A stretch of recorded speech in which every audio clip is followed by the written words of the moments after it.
Hi, welcome to my 3-minute house tour. Tara!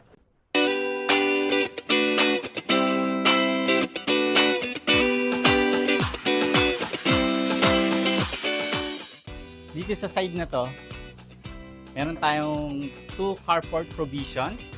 And then dun sa side po na yun is papunta ng Lanay. Siyempre daanan muna natin yung dito sa may side, na which is meron tayo ditong pocket garden and then porch area. Tara, puntahan natin dito sa may service area natin. Dito sa side na to, meron na siyang tiles na service area natin. And then meron tayo ditong lalagyanan para sa ating washing machine, front load and top load. Sa katabi niya, meron tayo ditong free na 700 liters of water tank na bigay sa atin ng developer. And then in case of emergency, meron tayong magagamit na tubig. Dito naman sa side na to, meron tayo ditong mini